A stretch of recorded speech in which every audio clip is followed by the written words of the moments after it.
أعوذ بالله من الشيطان الرجيم بسم الله الرحمن الرحيم السلام عليكم ورحمة الله وبركاته.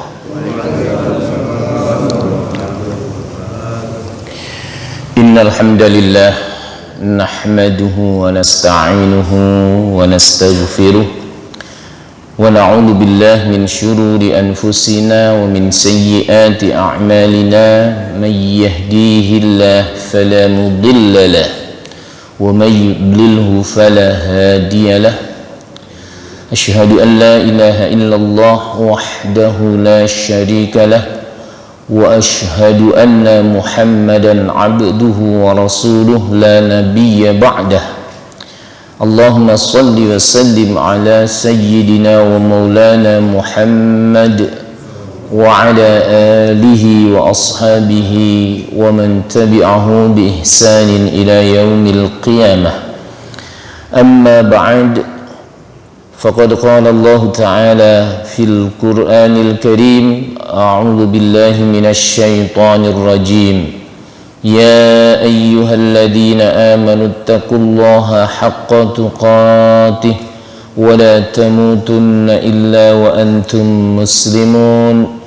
يا أيها الذين آمنوا اتقوا الله وقولوا قولا سديدا يصلح لكم أعمالكم ويغفر لكم ذنوبكم ومن يطع الله ورسوله فقد فاز فوزا عظيما. Ma'asyiral muslimin, jamaah salat subuh Masjid At-Taubah yang insyaallah dimuliakan dan diberkahi oleh Allah Subhanahu wa taala. Alhamdulillah, puji dan syukur mari selalu kita sampaikan kepada Allah Subhanahu wa ta'ala atas nikmatnya yang tak terhingga. Mudah-mudahan kita mampu mensyukurinya secara optimal dengan meningkatkan amal soleh, amal ibadah kita, meningkatkan iman dan takwa kita kepada Allah Subhanahu wa ta'ala dalam seluruh aktivitas yang kita lakukan. Salawat serta salam mari kita sampaikan kepada panutan dan teladan kita, Rasulullah Muhammad sallallahu alaihi wasallam, kepada para sahabatnya, keluarganya, para pengikutnya yang terus-menerus memperjuangkan dan menghidupkan sunnah-sunnahnya. Semoga kita bagian dari umatnya yang nanti di akhirat akan memperoleh syafaat beliau Rasulullah Muhammad sallallahu alaihi wasallam. Amin, Allahumma amin. Bapak-bapak dan ibu-ibu yang dimuliakan Allah Subhanahu wa ta'ala, mengawali kuliah subuh ini saya akan membacakan hadis Nabi sallallahu alaihi wasallam yang diriwayatkan oleh Imam Ahmad. Kata beliau, Rasulullah sallallahu alaihi wasallam, takunun nubuwatu fikum ma syaa Allah an takun thumma yarfa'uha Allahu idza syaa ay yarfa'aha thumma takunu khilafatan ala minhajin nubuwah fatakunu ma syaa Allahu an takun ila akhiril hadits. Hadal hadis hasan akhrajahu Ahmad. Arti daripada hadis ini adalah, kata Rasulullah, nubuwah ada pada kalian sampai Allah kehendaki, hingga dihilangkan ketika Dia menghendakinya. Kemudian khalifah di atas manhaj nubuwah sampai Allah kehendaki, hingga dihilangkan ketika dia menghendakinya, dia Allah menghendakinya. Kemudian kerajaan yang menggigit sampai Allah kehendaki, hingga dihilangkan ketika dia menghendakinya. Kemudian kerajaan yang diktator sampai Allah menghendakinya, ya, hingga dihilangkan ketika dia Allah menghendakinya. Kemudian khalifah di atas manhaj nubuwah, kemudian beliau Rasulullah terdiam. Apa makna daripada hadis ini? Jadi Rasulullah menyampaikan prediksi beliau, ya, prediksi Nabi itu tepat, ya, berbeda dengan prediksi manusia biasa, apalagi, ya, ramalannya para normal, dukun dan yang lain-lainnya, ya, yang mereka orang-orang yang tersesat.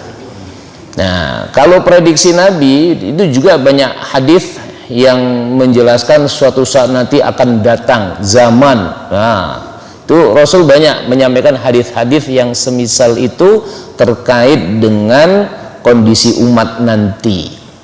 Nah, ini yang disampaikan oleh beliau adalah bahwa dunia akhir zaman itu terbagi menjadi 5 episode, ya.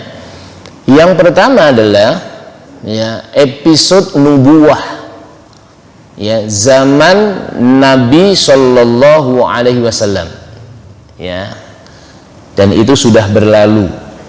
Sama-sama kita tahu, pernah membaca sejarah bahwa zaman nubuwah, zaman kenabian adalah Nabi Muhammad Shallallahu Alaihi Wasallam adalah zaman lahirnya Islam. Islam diperjuangkan oleh Rasulullah Shallallahu Alaihi Wasallam dan para pengikutnya. Di sana ada 2 periode, yaitu periode Mekah dan periode Madinah. Di Mekah berjalan kurang lebih 13 tahun dan di Madinah kurang lebih 9 tahun. Karena itulah ayat-ayat Al-Quran, ya, yang jumlahnya, ya, 114 surat, ya, yang terdiri dari 30 juz, 6 ribuan ayat, itu dipilah menjadi 2. Ada ayat Makkiyah, ada ayat Madaniyah, gitu ya. Ayat Makkiyah, para ahli tafsir menyatakan ayat-ayat Al-Quran yang diturunkan oleh Allah Subhanahu wa Ta'ala kepada Rasulullah sebelum, ya, Nabi Muhammad hijrah ke Madinah. Jadi 13 tahun berarti. Itu ayat-ayat Makkiyah. Ya, yang ciri-ciri ayatnya biasanya pendek-pendek, ya, suratnya juga pendek-pendek ayatnya. Kemudian isi bahasannya, ya, terkait dengan keimanan, ya, ketuhanan, ya, dan kemudian informasi terkait dengan kehidupan akhirat, ya. Tuh. Nah, kemudian di Mekah perjuangan beliau begitu berat, ya, tidak mampu menyadarkan, ya, tokoh-tokoh, ya, tidak mampu menggait orang-orang yang punya pengaruh untuk mengikuti ajaran Rasulullah Shallallahu Alaihi Wasallam. Mereka justru menjadi garda terdepan untuk menghadang, memusuhi Rasulullah dan para pengikutnya. Akhirnya beliau hijrah ke Madinah, ya. Di Madinah diterima, iklimnya kondusif, dan kemudian Islam berkembang di sana. Di sanalah maka diturunkan ayat-ayat Al-Quran terkait dengan, ya, kehidupan muamalah, ya, tentang sosial, hukum, ya, tentang kenegaraan, ya, tentang perang dan seterusnya, ya. Itu diturunkannya di Madinah. Nah, selama selama 9 tahun di Madinah dan 13 tahun di Mekah, total kurang lebih 22 tahun 2 bulan 22 hari. Ya, selesailah masa nubuwah dengan meninggalnya Rasulullah Shallallahu Alaihi Wasallam. Ya, ditinggalkanlah ya ajaran yang mulia, dokumen yang sangat penting, yakni Al-Quran dan Sunnah Rasulullah Shallallahu Alaihi Wasallam yang dibukukan pada periode berikutnya setelah Rasulullah meninggal dunia. Tapi ya, ajaran-ajaran mulia yang dibawa oleh Rasulullah itu tersimpan fi suduril mu'minin, di dalam dadanya umat orang-orang yang beriman. Ya, Quran dihafal, ya, kemudian hadis pun juga demikian, dihafal oleh para sahabat dan kemudian generasi berikutnya, sehingga sampai ke kita saat ini.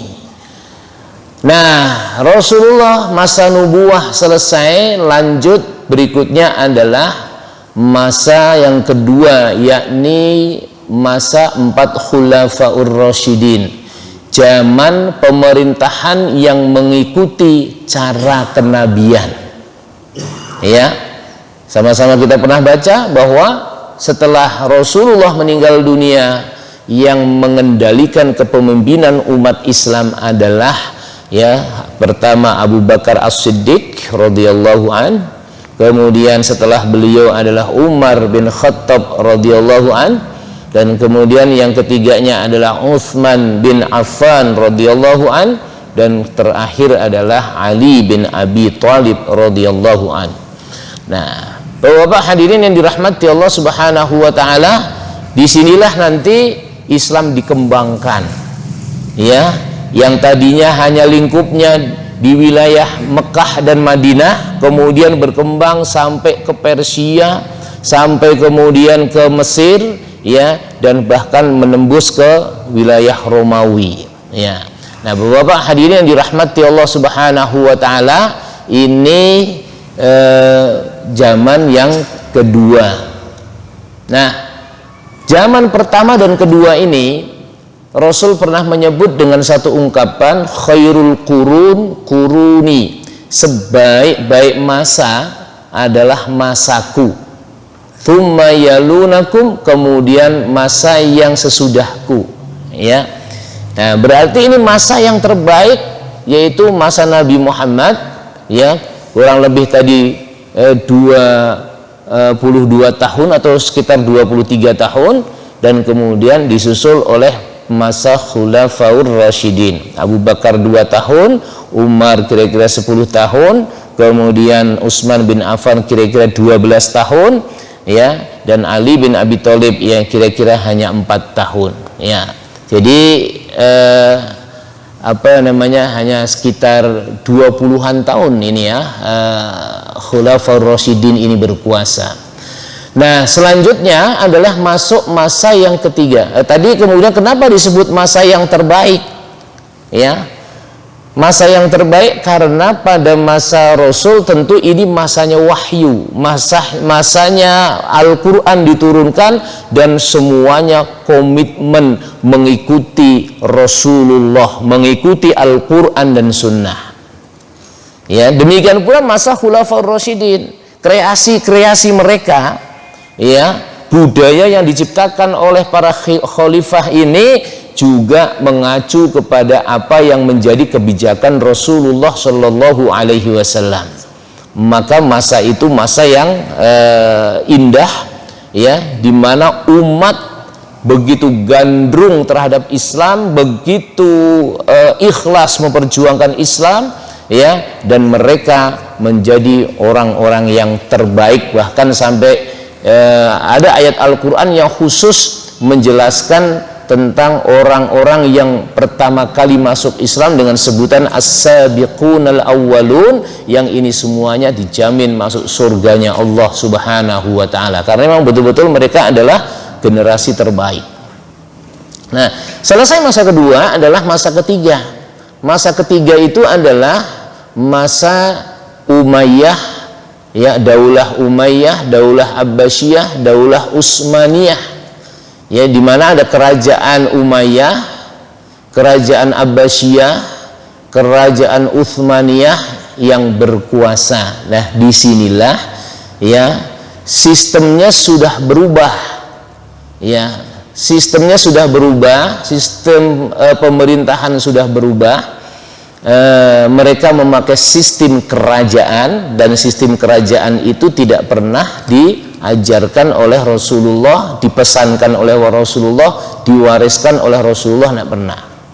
Ya, Rasul punya anak yang namanya Fatimah, tidak pernah nanti kamu yang jadi pemimpin setelah saya. Atau Rasulullah punya menantu Ali bin Abi Thalib, Rasul nggak pernah pesan nanti kamu yang jadi pengganti setelah saya. Tetapi begitu Rasulullah meninggal dunia, apa yang terjadi? Umat kumpul di tempat yang namanya Saqifah Bani Sa'idah, dan di sanalah melakukan musyawarah, terpilihlah Abu Bakar sebagai khalifah, gitu ya. Nah, Bapak dan Ibu-ibu yang dimuliakan Allah Subhanahu wa taala, namun demikian walau sistemnya tidak sesuai dengan yang diwariskan oleh Rasulullah, ya, tetapi prinsip-prinsip ajaran Rasulullah, prinsip-prinsip ajaran Islam dibawa di dalam mengatur kehidupan. Ya, maka di sanalah yang disebut dengan sistem khilafah. Ya, nah, jadi ini berjalan cukup lama.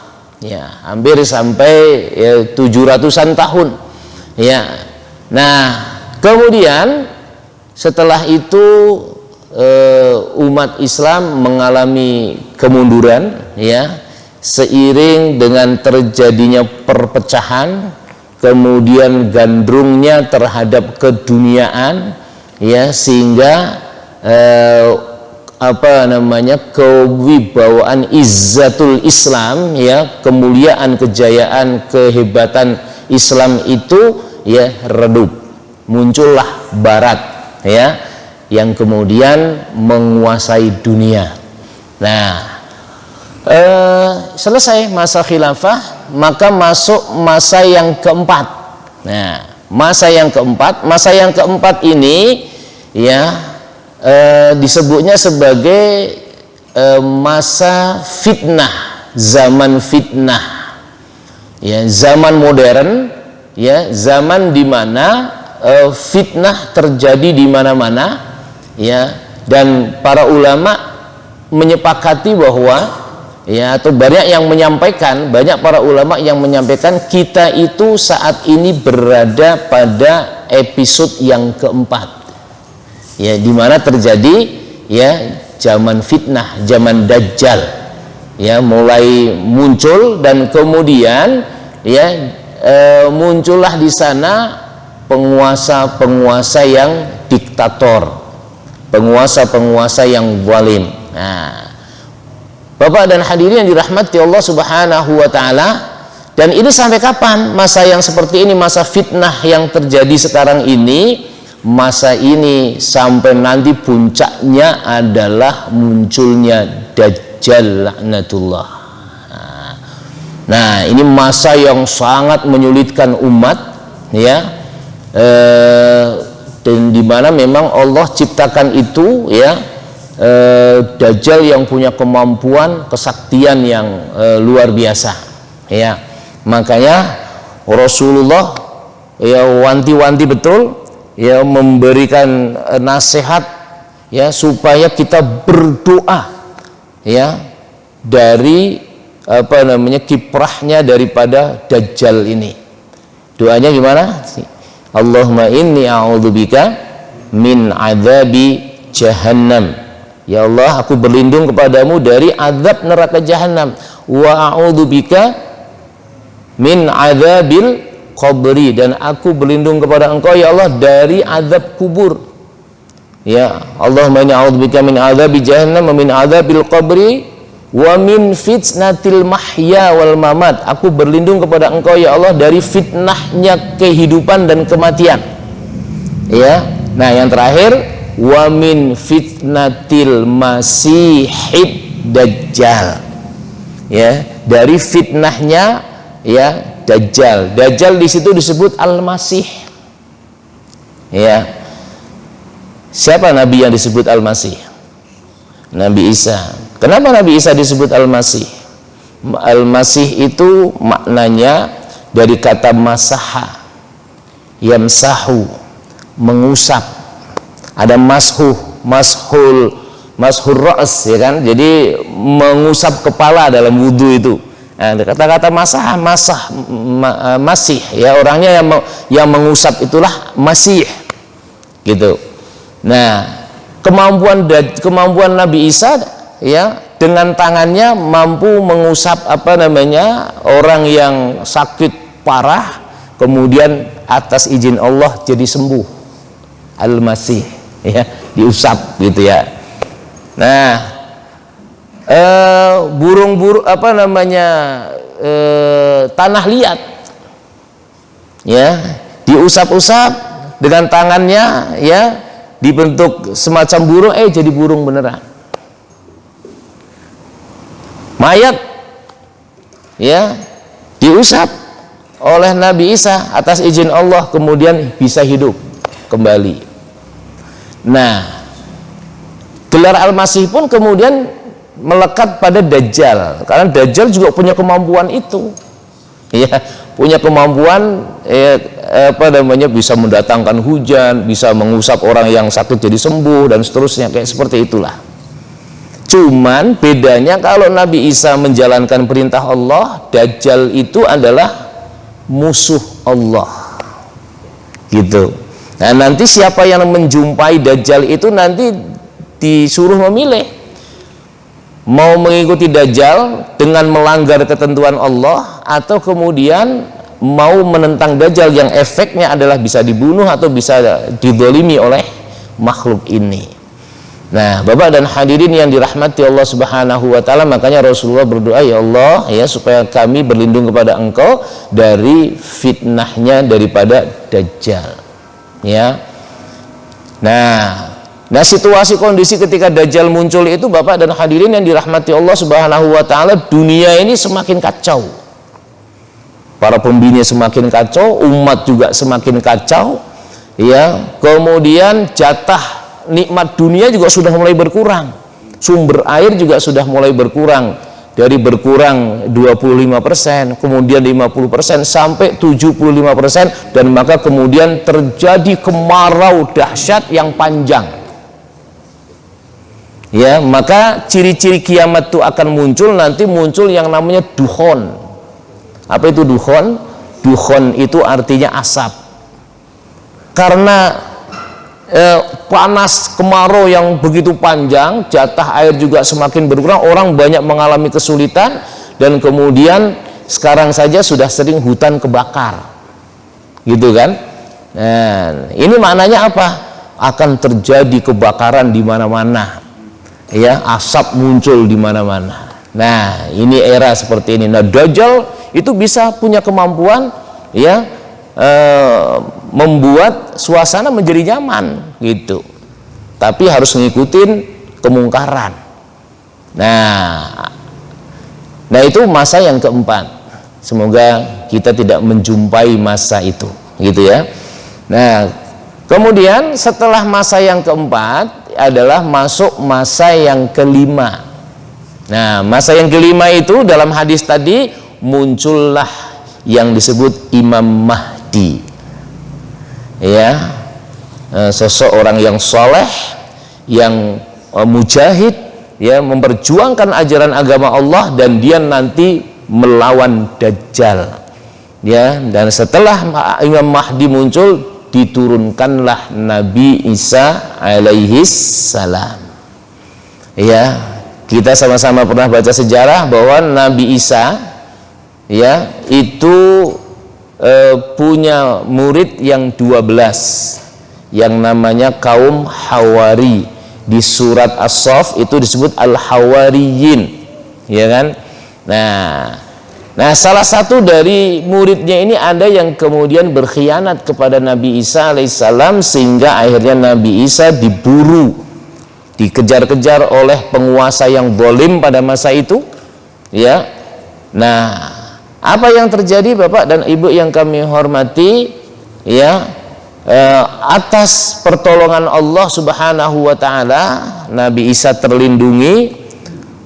Muridnya yang berkhianat, yang dalam sejarah namanya Yudas Iskariot itu, kemudian wajahnya diserupakan seperti wajahnya Nabi Isa alaihissalam, ya, dan dialah yang kemudian terbunuh, ya. Maka Quran pun membela atau memberikan sebuah pernyataan yang dibunuh itu bukanlah Nabi Isa. Wa ma qatalu wa ma salabu walakin syubbiha lahu. Ya, Nabi Isa enggak dibunuh, Nabi Isa tidak disalib, tetapi yang disalib dibunuh itu adalah, ya, orang yang wajahnya diserupakan seperti Nabi Isa. Nah, terus Nabi Isanya kemana? Nabi Isanya diangkat oleh Allah, ya, ke langit, dilindungi oleh Allah Subhanahu wa taala. Tidak ada satupun yang tahu bagaimana Nabi Isa, ya, saat ini, karena di dalam penjagaan perlindungan Allah Subhanahu wa taala. Dan nanti memang, ya, dalam hadis, ayat maupun hadis, Nabi Isa itu kemudian akan diturunkan kembali oleh Allah Subhanahu wa taala saat Imam Mahdi itu muncul, ya. Saat Imam Mahdi itu datang dan kemudian dia melawan Dajjal. Nah, nanti, ya, Nabi Isa lah yang kemudian akan membunuh Dajjal, ya. Ya, kesaktian Dajjal itu, ya, dibunuh oleh Nabi Isa alaihissalam, ya, sama-sama Al-Masih. Dajjal Al-Masih, Nabi Isa Al-Masih juga. Nah, Nabi Isa lah yang kemudian akan menghabisi Dajjal. Setelah itu apa yang muncul Bapak dan Ibu yang kami hormati? Wah, negeri itu kemudian menjadi aman, nyaman, damai, orang sejahtera semua, orang makmur semua, sebagaimana zaman yang sebelumnya, ya. Jadi zaman Rasul, zaman para sahabatnya, ya, sampai kemudian seperti zaman khilafah terdahulu, ya, kondisinya nyaman. Dan itu dalam satu hadis, kira-kira masa itu dialami selama 7 tahunan. Nah, setelah itulah baru nanti muncul yang disebut dengan kiamat kubro, kiamat yang besar, ya, dimulai dengan matahari terbit dari arah barat, ya, tidak dari timur lagi, dan kemudian disitulah sebagai tanda-tanda akan munculnya, ya, datangnya kiamat yang besar. Nah, Bapak dan Ibu yang kami hormati, fokus kajian kita pada kesempatan ini adalah, ya, pada masa yang keempat yang sekarang sedang kita alami. Jadi kalau di mana-mana sekarang sudah mulai terjadi ketidakadilan, ya, kemudian kebohongan, ya, muncul para pemimpin yang melakukan kediktatoran, ya. Ini di Timur Tengah mulai dari Suriah, ya, kemudian Irak, ya, dan kemudian wilayah-wilayah yang lain, ya, muncullah ketimpangan-ketimpangan, ya. Nah, ini memang sesuai dengan prediksi Rasulullah Shallallahu Alaihi Wasallam, ya. Nah, Bapak yang dimuliakan oleh Allah Subhanahu Wa Taala, ya, apa yang bisa kita lakukan, ya, di era yang sekarang disebut zaman fitnah. Dan betul memang sekarang zamannya fitnah merajalela, ya Pak, ya.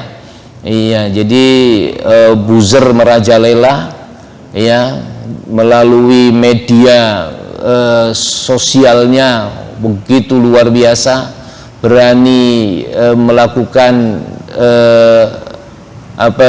pelecehan terhadap ajaran Islam, ya, dan tidak sedikit yang kemudian membenci dan menghina Islam, ya, melalui media massa, melalui media sosial, ya. Nah, Bapak-bapak dan hadirin dirahmati Allah Subhanahu wa taala, efek daripada itu, ya, karena banyak muncul lahir pemimpin-pemimpin yang zalim, yang berkhianat, yang tidak kemudian dipercaya lagi, ya, mengkhianati rakyatnya, bangsanya, ya kan, maka banyak kezaliman, banyak kemaksiatan pula, banyak konflik, ya, karena ketidakadilan itu, ya, banyak kebohongan yang dilakukan. Efek yang paling parah nanti adalah munculnya banyak bencana, ya.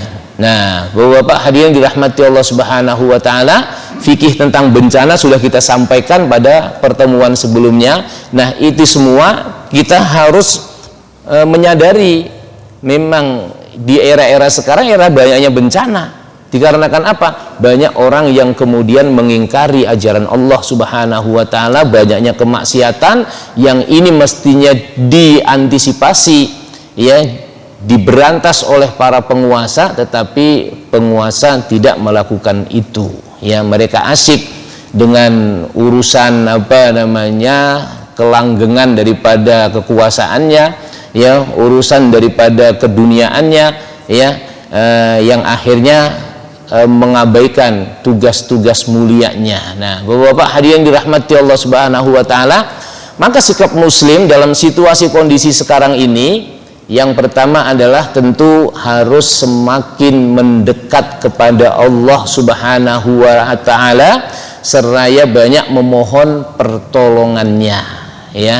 Bukan semakin menjauhi Allah, tetapi harus semakin mendekati Allah Subhanahu wa taala agar Allah, ya, memberikan pertolongan kepada kita, ya. Bisa jadi bencana akan muncul dari satu bencana ke bencana yang lain. Tapi kalau Allah nggak kehendaki itu menghantam kita atau menghancurkan kita, ya nggak akan terjadi. Ya, sebagaimana yang pernah kita sampaikan bahwa di tengah-tengah bencana itu terjadi, ada makhluk-makhluk Allah, hamba-hamba Allah yang tetap dijaga, yang tetap dilindungi oleh Allah Subhanahu wa taala. Di balik tsunami yang terjadi, gempa yang terjadi, erupsi gunung yang terjadi, itu ada hamba-hamba Allah yang dilindungi oleh Allah Subhanahu wa taala. Nah, bagaimana supaya Allah memberikan pertolongan kepada kita di era fitnah ini, ya, yang tadi disebutkan? Ya, yang pertama tentu adalah kita harus tingkatkan kesabaran kita dan tingkatkan sholat kita. Apa dasarnya? Surat Al-Baqarah ayat 153. A'udzubillahi minasyaitonirrajim. Ya ayyuhalladzina amanu ista'inu bis-sabri was-shalah. Wahai orang-orang yang beriman, memohonlah kamu kepada Allah, ista'inu, ya, supaya minta tolong kepada Allah, bis-sabri, dengan sabar. Nah, ya, jadi terus memohon pertolongan Allah dan ciptakan kesabaran dalam kehidupan, ya, dalam kehidupan kita. Dan selain sabar dalam memohon pertolongan kepada Allah, was-shalah, melalui ibadah sholat. Sholatnya jangan bermasalah. Seiring bangsa ini, kehidupan ini sudah banyak masalah. Kalau kita sudah banyak diuji dengan berbagai masalah, kemudian kita meninggalkan sholat, ini semakin parah nanti kehidupan kita. Nah, sholat dijaga dengan sebaik-baiknya. Menjaga apanya ini? Tentu menjaga pertama waktunya. Sholat lakukan dengan berkualitas, kualitas waktunya on time, tepat di awal waktu. Kemudian dilakukan dengan berjamaah, ya. Kemudian dilakukan dengan berkualitas dari sisi gerakannya, bacaannya, ya, niatannya dalam hati sesuai dengan sholatnya Rasul dan para sahabatnya. Maka ini sholat akan menjadi penolong dalam kehidupan kita. Yang dimana keluarganya ada masalah, sabar dan sholatnya ditingkatkan. Yang dimana pekerjaannya, ya, di tempat pekerjaan instansinya ada masalah, maka tingkatkan sabar dan sholatnya. Salah satunya itu yang penting, ya. Ya, tentu analisa-analisa secara keduniaan ya harus dilakukan, kenapa begini, kenapa begitu, tetapi jangan meninggalkan dua hal ini, kesabaran dan kemudian ibadah sholat kita, ya. Nah, kenapa demikian? Innallaha ma'as sabirin, karena sungguhnya Allah itu bersama orang-orang yang sabar, bersama orang-orang yang terus menegakkan sholat, gitu ya. Nah, kalau sudah dibersamai oleh Allah sesulit apapun Allah akan kasih jalan keluar. Kemudian yang kedua apa? Supaya kemudian dalam kondisi zaman fitnah Allah senantiasa menjaga, melindungi kita. Kunci yang kedua adalah mensyiarkan agama Allah sesuai dengan kemampuan kita.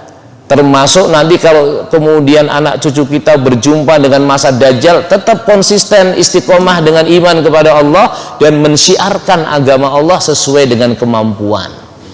Ya, apa iya ada jaminan bahwa dengan mensyiarkan agama Allah kemudian Allah akan tolong kita? Itu ada di janji Allah. Ya, janji Allah dalam surat Muhammad surat ke-47 ayat 7. Ayat ini populer. Ya ayyuhalladzina amanu, wahai orang-orang yang beriman, in tansurullah, jika kamu menolong Allah. Nah, menolong Allah itu maknanya di sana mensyiarkan agama Allah, menjaga aturan-aturan Allah, yang menghidupkan syariat Allah. Kalau kita lakukan itu, yansurkum, maka kamu akan ditolong oleh Allah. Allah akan menolongmu dalam ayat ini. Wa yutsabbit aqdamakum, ya, di samping akan memperoleh pertolongan Allah, Allah pun akan meneguhkan kedudukanmu. Wah. Ya, posisi kita di dunia ini akan diteguhkan, dikokohkan oleh Allah dengan kita terus-menerus berjuang untuk membela dan mensyiarkan agama Allah.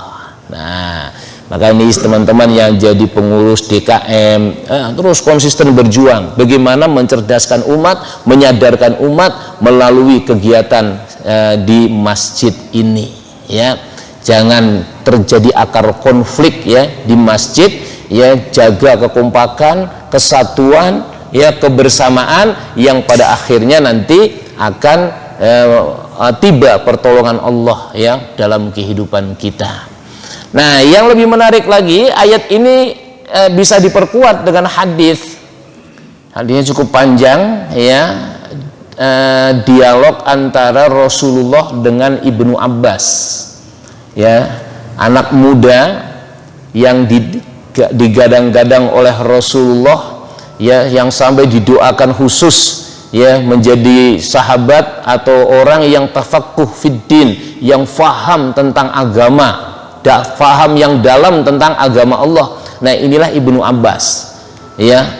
Nah, Rasulullah memberikan nasihat kepada Ibnu Abbas dalam hadis yang cukup panjang. Saya ambil tengah-tengahnya saja. Itu ada kalimat yang menarik yang disampaikan oleh Rasulullah kepada Ibnu Abbas. Apa kata Rasulullah? Ihfazillah yahfazukallah. Ya, ihfazillah yahfazuka. Nah, atau ihfazillah yahfazka. Gitu. Ya, apa artinya?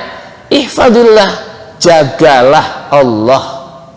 Yahfazka, niscaya Allah akan menjagamu. Ya, gitu ya. Jagalah Allah, niscaya Allah akan menjagamu. Menjaga Allah itu kira-kira maksudnya apa? Di sana Imam An-Nawawi memberikan sebuah penjelasan. Menjaga Allah maksudnya adalah melaksanakan syariah Allah, melaksanakan kewajiban-kewajibannya kepada Allah, meninggalkan segala larangannya, mensyiarkan agama Allah Subhanahu wa ta'ala. Itulah yang disebut menjaga Allah. Nah, siapapun dalam kehidupan ini yang terus menjaga Allah, mensyiarkan agama Allah, maka dia akan ditolong oleh Allah. Gitu ya. Nah, kemudian yang ketiga, bagaimana supaya pertolongan Allah itu tiba? Ya, ada dalam satu hadis ya, dalam satu ayat Al-Qur'an. Apa? Memiliki pemimpin yang soleh ya. Dan di ayat itu, di ayat yang terkait dengan memiliki pemimpin yang soleh itu, di sana disebutkan wala yansurannallah mayyansuruh. Ini dalam Quran surat Al-Hajj ayat 40. Dan sungguh Allah akan menolong orang-orang yang menolong agama Allah. Hampir sama ayatnya dengan yang tadi. Cuman ini lebih mantap, ya kan? Lebih menekan lagi. Sungguh Allah akan menolong siapa saja yang menolong mensiarkan agama Allah. Innallaha laqawiyyun aziz. Sesungguhnya Allah maha kuat, maha perkasa. Ya. Nah, siapa yang kemudian akan membawa pertolongan Allah, melahirkan pertolongan Allah di sini adalah alladzina immakkannahum fil ardi aqamus shalah, yaitu orang-orang yang apabila ia diberikan kedudukan mereka di dunia, ya di bumi, mereka aqamus shalah wa atawuz zakah wa amaru bil ma'ruf wa nahaw 'anil munkar. Mereka konsisten menjalankan sholatnya, mengeluarkan infak zakatnya, dan kemudian menyeru kepada kebaikan dan mencegah kemungkaran. Terakhir, ya, sebagai testimoni gitu kan, betulkah ya pemimpin-pemimpin yang soleh atau kemudian mensiarkan agama Allah dan adanya pemimpin yang soleh itu kemudian akan tiba pertolongan Allah? Kita ambil umpamanya contoh konkret, ya. Ada negara-negara yang kemudian konsisten dengan syariat Allah, itu masuk ke dalam negara yang pendapatan per kapitanya tertinggi. Satu, kalau di Asia Tenggara, Brunei Darussalam, ya, jelas dia, ya, ideologinya negaranya itu adalah menjalankan syariat Islam yang berhaluan ahlus sunnah wal jamaah, sampai begitu. Negaranya pendapatan per kapitanya tertinggi. Kemudian yang kedua adalah Turki, ya, pencapaian Turki hari ini luar biasa, ya. Apa yang diraih? Dari keterpurukan menjadi negara yang miskin nomor 111 dunia, saat kemudian dia sekuler, ya, Islam disingkirkan, jilbab dilarang, aturan syariah Islamnya diwariskan oleh Khalifah Utsmani, kemudian disingkirkan semua, diganti aturan barat, kemudian Turki terpuruk menjadi negeri yang kumuh dan miskin. Nah, muncullah Tayyip Erdogan yang sekarang kemudian menjadi presiden yang sudah berkuasa kurang lebih 10 tahun, yang kemudian sempat ingin dikudeta tapi tidak berhasil. Apa yang terjadi di sana hari ini? Masjid-masjid semarak dengan jamaah yang luar biasa. Sholat subuhnya itu hampir sama dengan sholat Jumat. Ya, sini mana masjid yang seperti itu? Nah, mudah-mudahan, amin, Allahumma amin. Tadi berapa? 3 saf, ya. Nah, Jogokarian lah, ya, itu sholat subuhnya hampir sama dengan sholat Jumat. Dan saya saksikan sendiri, saya sholat duhur, asar di sana, masya Allah, memang penuh itu jamaah itu, ya. Nah, Bapak dan Ibu yang kami hormati, itu akhirnya apa? Turki sekarang menjadi negara termasuk 16 negara di dunia yang termasuk negara kaya, itu Turki. Dan tentu yang terakhir yang bisa kita jadikan sebagai standar atau testimoni kita, ya, bahwa dengan mensyiarkan agama Allah dan kemudian memiliki pemimpin yang soleh dan mensyiarkan agama Allah, maka negara itu akan sejahtera, adalah Qatar, ya. Nah, jadi Qatar, dan dengan kekayaan yang dia miliki dan kemudian kefikohannya, komitmennya, istiqomahnya dengan ajaran Allah, dia ternyata bisa ya menyelenggarakan sebuah event yang luar biasa. Dikemas bukan hanya sekedar permainan sepak bola saja, tetapi ya Piala Dunia menjadi ajang syiar agama Allah, ya, dari mulai pembukaannya, ya, kemudian pelayanan masyarakat Qatar terhadap para penonton, para tamu nih, kalau mereka mengatakan ini para tamu, makanya dihormati, ya, walaupun dia bukan muslim, ya. Orang-orang Argentina kan banyak kan bukan muslim gitu kan, tapi kemudian dihormati sedemikian rupa, ya, dikasih makanan gratis itu, ya, yang kemudian negara Argentina kan negara kumuh juga, ya, negara miskin, begitu datang di tempat yang seperti itu aman, nyaman, damai, ya, maka terkagum-kagum yang luar biasa, yang keterkaguman mereka itu pada akhirnya ya banyak yang kemudian bersyahadat masuk Islam. Informasi yang diterima melalui media sosial itu tidak kurang dari 1000 orang yang kemudian bersyahadat ya sejak Piala Dunia itu diselenggarakan ya. Jadi ini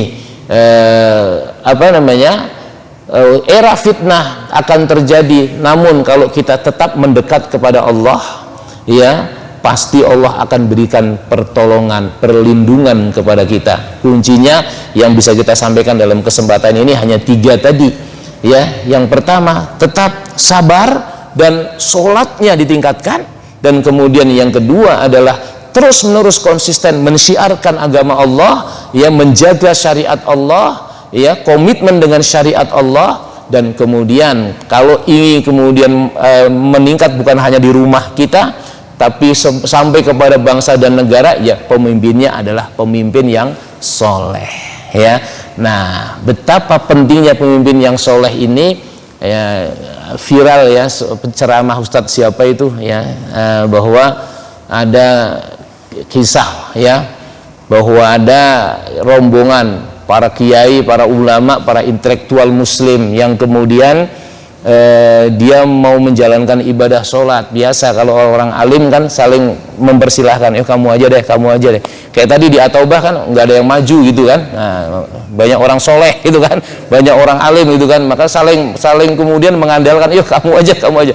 Nah, ini saking lamanya ya untuk menunggu imam yang mau jadi imam siapa, karena ini ada orang pakaiannya seronok ya, pakai jin bolong-bolong gitu kan, pakai kalung, akhirnya maju dia. Wah, begitu maju, kalau udah maju suruh mau disingkirin kan susah itu ya nggak.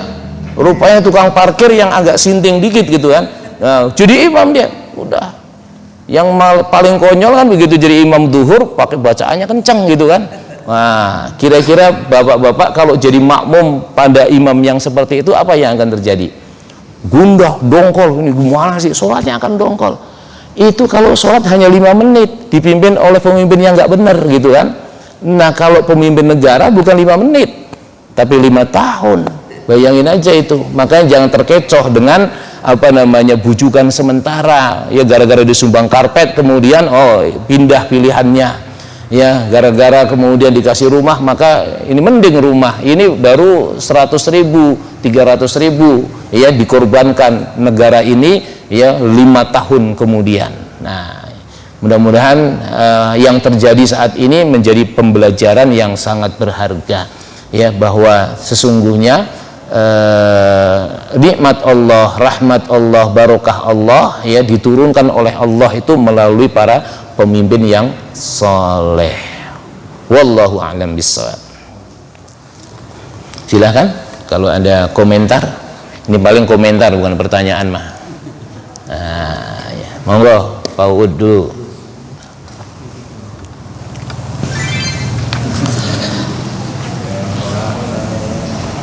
Maaf ya. Assalamualaikum warahmatullahi wabarakatuh.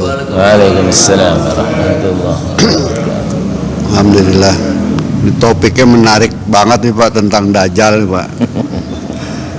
Yang saya mau tanyakan nih tadi satu ya, apakah Dajjal ini otomatis kan kalau orang yang ya dikatakan tadi Al-Masih ya bisa ini segala macam ini.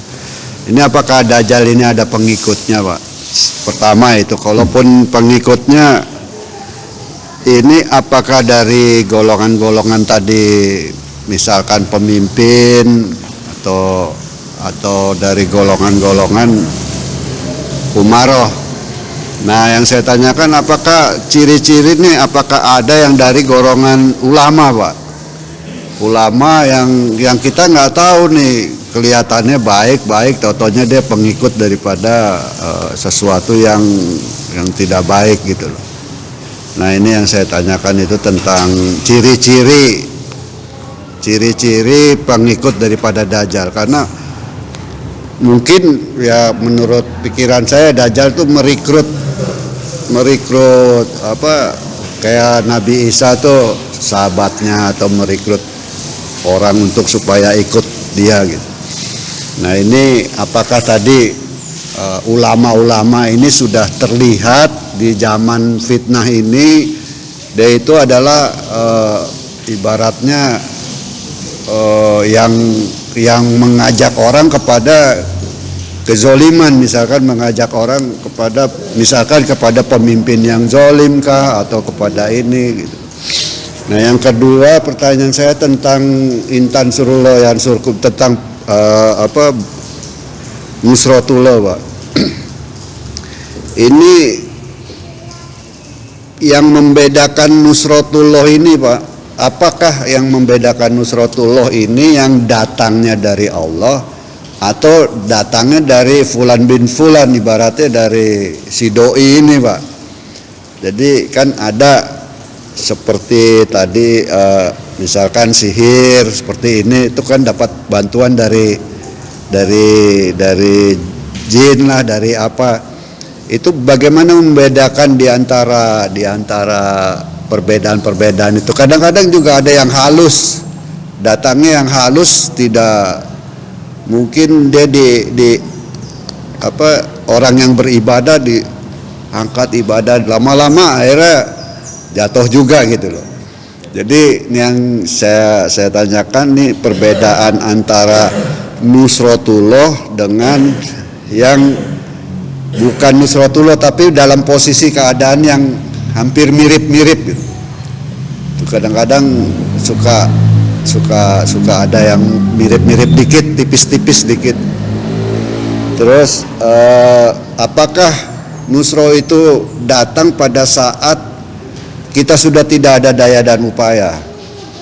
Apakah seperti para sahabat misalkan waktu perang Badar melawan musuh yang 3.000, dia cuma 300. Terus pada saat perang Hambar perang itu pada saat kelaparan tiba-tiba ikan paus keluar.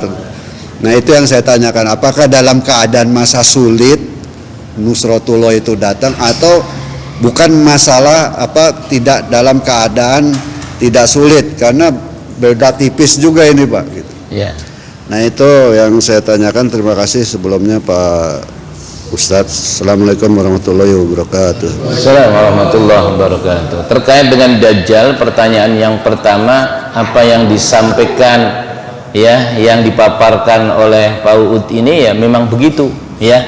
Dajjal itu ya punya keahlian, kesaktian yang lebih ya, dan kemudian dia tentu menawarkan kemungkaran gitu ya, menawarkan kemungkaran. Siapa yang mengikuti kemungkaran yang dia galang ya dia akan dalam perlindungannya.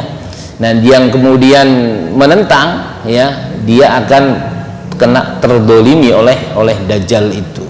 Dan itu yang terkena bukan hanya manusia rakyat biasa, dan bisa jadi sampai kepada para ulamanya yang sudah nggak konsisten lagi, kemudian juga para penguasa. Kalau tadi disebutkan ya benih-benih munculnya Dajjal itu nanti dimulai dari penguasa-penguasa yang diktator ya, penguasa-penguasa yang zalim ya. Nanti lebih lengkapnya baca di buku yang berjudul Ensiklopedia Akhir Zaman ya. Buku Ensiklopedia Akhir Zaman itu lebih lugas lagi menjelaskan tentang itu ya. Nah karena itulah pengaruh Dajjal ini luar biasa ya, bisa menembus ke semua lini ya, ke semua strata manusia gitu kan.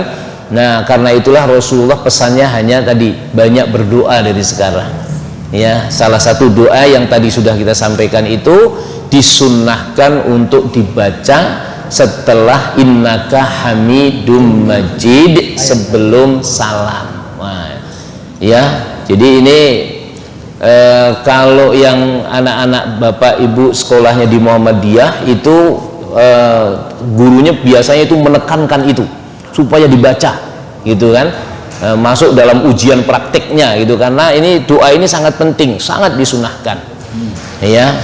Ada beberapa poin yang penting, terlindung dari azab jahanam ya, kemudian azab kubur ya, fitnah dunia dan kematian, dan kemudian yang keempat adalah fitnah Dajjal itu. Nah, kemudian yang kedua terkait dengan pertolongan Allah. Tadi udah disebut ya, pertolongan Allah itu akan tiba ya terhadap orang-orang yang terus konsisten mensyiarkan agama Allah. Kemudian yang kedua ya, melalui orang-orang yang soleh yang dia memegang kepemimpinan. Nah, tadi ayatnya sudah disampaikan. Dan kemudian yang ketiganya melalui orang-orang yang terus sabar menghadapi musibah, menghadapi bencana, dan kemudian konsisten dengan menegakkan ibadah sholat, gitu kan. Nah, kapan tibanya ya bisa dalam kondisi kita senang, bisa pula dalam kondisi kita mengalami derita yang luar biasa ya. Makanya contoh-contoh kehidupan itu kan variatif. Nabi Sulaiman selalu ditolong oleh Allah dalam kondisi kesenangannya, gitu kan. Kemudian nabi-nabi yang lain ya ditolong oleh Allah dalam kondisi deritanya dan atau setelah melewati masa derita itu. Ya, Nabi Yunus, Nabi Yusuf alaihissalam, Nabi Muhammad sallallahu alaihi wasallam, Nabi Isa alaihissalam, itu semuanya setelah mengalami derita panjang. Nah, baru di situ kemudian Allah turunkan pertolongan. Ya, karena itulah pertolongan Allah itu tiba ya sesuai saatnya. Bisa jadi kemudian dia mengalami meninggal atau mengalami kesulitan saat itu, tetapi itu kesulitan yang dialami itu adalah dalam rangka Allah selamatkan dia. Contoh kasus yang paling menarik itu adalah ketika Semeru mau meletus itu kan, mau erupsi. Ada seorang guru ngaji yang kemudian diberikan wakaf tanah oleh bapaknya anak-anak lah gitu ya. Ya, ini wakaf tanahnya, dan kemudian digunakan tuh wakaf tanahnya sampai rumahnya segala itu buat pengajian lah, ngajarin ngaji. Bapaknya meninggal dunia, anaknya menuntut, diusir itu. Sang bapak yang guru ngaji itu diusir, makanya pindah. Ya, pindah. Nah, tanah yang diwakafkan diambil kembali. Ya, dia pindah ke wilayah yang agak jauh. Hari besoknya baru erupsi datang, habis semua itu. Apa maknanya? Saat itu derita, diusir gitu kan. Tapi sesungguhnya itu adalah pertolongan Allah, cara Allah untuk menyelamatkan hamba yang soleh itu dengan cara seperti itu. Ya, gitu lah ya. Ini mungkin nyambung atau tidak disambung-sambungin sendirilah. Ya, jadi karena pertanyaannya cukup panjang, saya ambil kesimpulannya seperti itu. Pertolongan Allah itu tidak dalam kondisi-kondisi tertentu yang bermacam-macam gitu kan. Bisa di awal, bisa orang itu terus dikasih kebaikan terus gitu kan, sampai akhirnya juga baik gitu kan. Bisa juga orang kasih derita panjang, pada akhirnya Allah kasih pertolongan. Makanya ala kulli hal syukurullah ya. Jadi setiap situasi kondisi apapun kita selalu bersyukur kepada Allah dengan konsisten beramal soleh. Yang saya lihat sih dalam kisah-kisah sahabat, Pak. Jadi kayak Ali radhiyallahu anhu ketika itu mengangkat pintu besi yang besar itu diangkat 14 orang, begitu sadar nggak tahu. Iya, yaitu salah satu daripada ma'unah ya, nasrullah, pertolongan Allah subhanahu wa ta'ala dalam bentuk beragam ya, beragam macam gitu kan. Baik, cukup ya karena waktunya ada jam 6. Kita akhiri, kembalikan kepada Ustadz Amin. Assalamualaikum warahmatullahi wabarakatuh.